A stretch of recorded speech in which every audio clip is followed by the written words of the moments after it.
안녕하십니까. 예원교회 성도 여러분, 지난 주일에 약속드린 것처럼 이 시간에는 여러분께 예원 칼럼에 올려드린 내용을 좀 더 알기 쉽게 풀어드리고자 이렇게 다시 방송을 송출하게 되었습니다. 우리 예원 공동체 교회는 사실 주일 공동체 예배에 온전히 집중해야 합니다. 그 공동체 예배 이외에 이처럼 하는 활동들은 다 그 공동체 예배를 돕기 위함입니다. 그래서 이 시간에는 주로 설명을 하게 될 텐데, 제가 이렇게 여러분에게 어떤 내용들을 이해하기 쉽게 설명하는 것은 여러분의 신앙을 근본적으로 돕지는 못합니다. 여러분의 신앙을 근본적으로 돕는 것은 사실 주일 11시에 이루어지는 공동체 예배를 통해서입니다. 여러분이 그 시간에 예배를 통해 또 선포되는 말씀을 통해 정답이신 절대적 기준이신 하나님을 만날 때, 그때 여러분의 신앙은 자라게 되어 있고, 요즘 우리가 아브라함 본문을 가지고 은혜 받는 것처럼 아브라함이 처음 시작할 때는 우리와 별반 다르지 않게 평범한 신앙인이었지만, 그를 점차 성숙시키는 하나님과 동행하면서 그가 신앙이 점점 자라 성숙하게 되어가는 그 과정을 우리가 우리 삶에서 구현해 내게 되는 것입니다.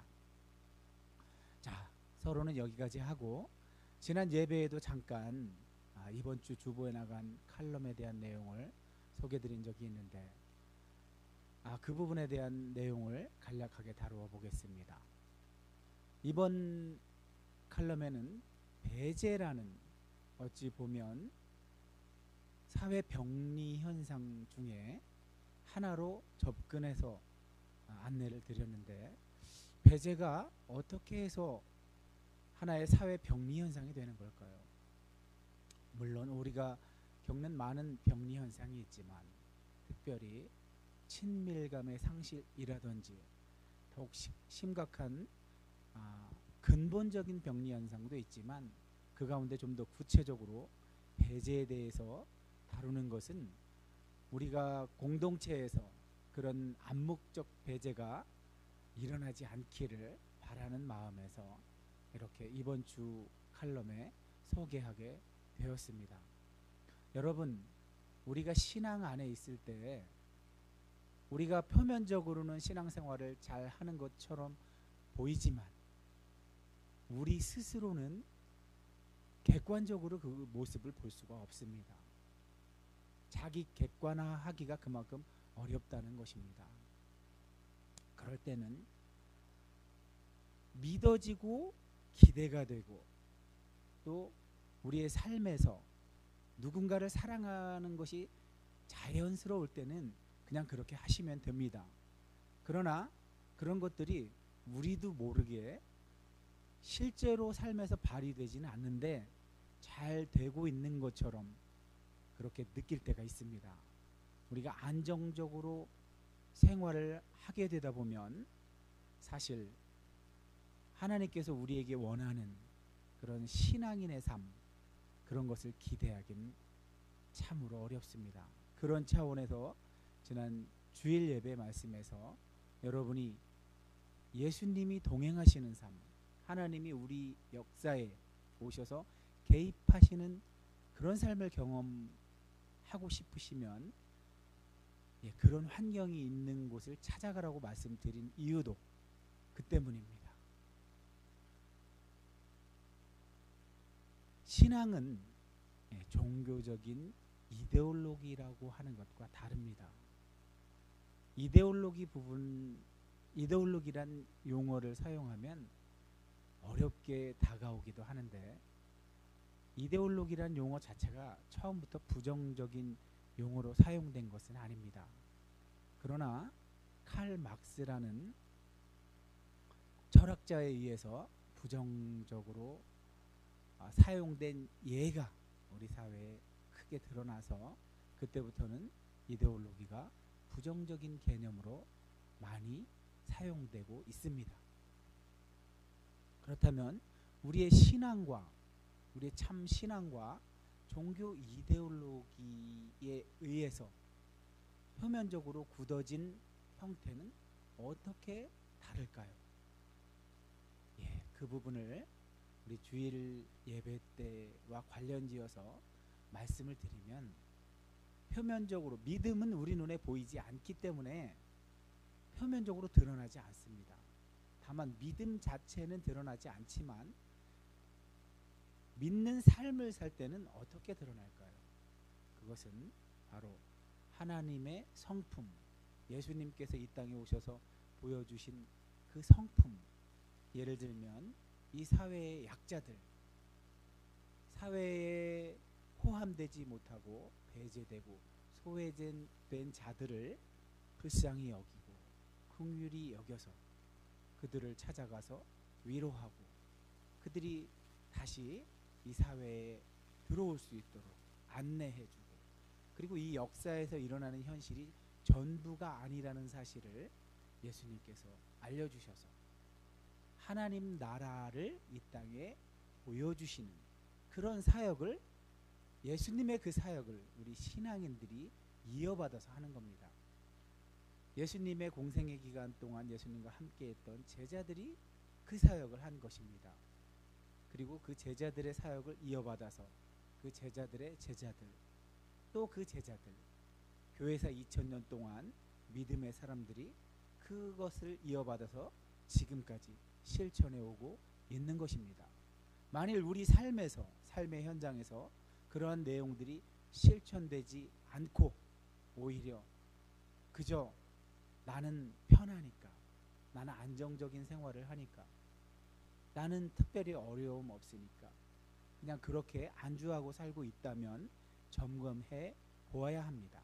그런데 이러한 눈에 보이지 않는 현상들, 특별히 우리 사회에서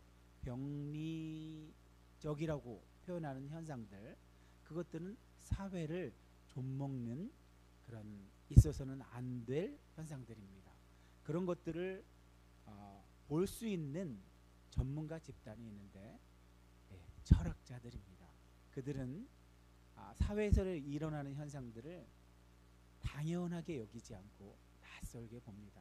그래서 파고듭니다. 비록 현실에서는 이데올로기처럼 현실에 착 달라붙어서 현실 세계의 어떤 지배계급의 혹은 기득권의 이익에 봉사하지는 못할지언정, 철학은 좀 더 의심스러운 눈으로 바라보면서 이 현상들을 바라보면서 그런 사회 병리 현상들의 원인들을 발견하고 그것들을 치유하고 해결할 수 있는 실마리를 제공하는 역할을 하는 거죠. 그래서 제가 먼저 철학의 예를 들었던 것입니다. 그렇게 눈에 보이지 않는 병리적인 현상들을 철학자들이 분석하고 또 원인들을 발견해서 우리에게 제시할 때 그것을 겸손하게 받아들여서 우리가 해결할 수 있는 실마리를 제공하는 것입니다. 우리 신앙인들도 형식화되고 화석화되어서 그런 보이지 않는 암묵적 배제들을 발견하지 못할 때에는 다시 한번 뒤를 돌아다보고 돌이켜보는 겁니다. 우리 전도서 기자도 형통한 날에는 기뻐하고 곤고한 날에는 기도하라고 하였습니다. 곤고한 날에 기도하는 이유가 무엇일까요? 달리 이야기하면 돌아보라는 이야기입니다. 나의 곤고함이 어디에서 오는 걸까?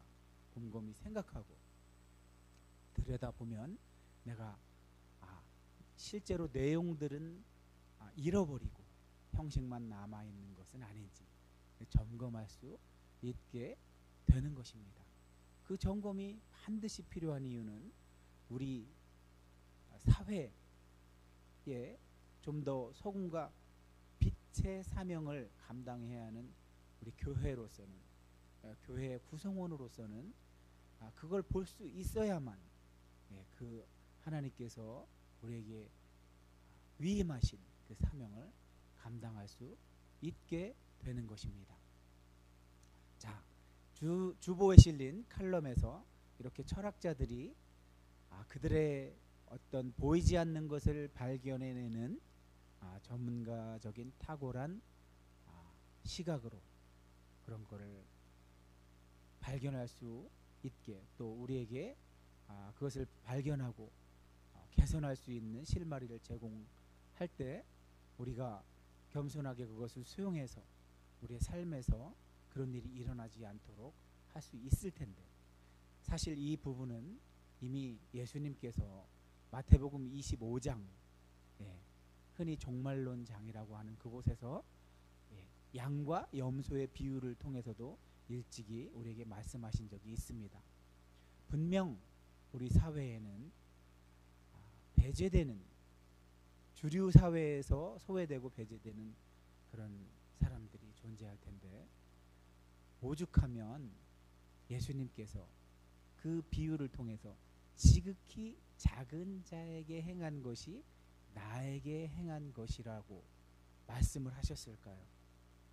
우리 사람의 본성상 그런 일은 자연스럽게 일어날 수 있기 때문에 예수님께서 미리 아시고 장치를 마련하셨던 것입니다. 자, 이제 연결이 되십니까?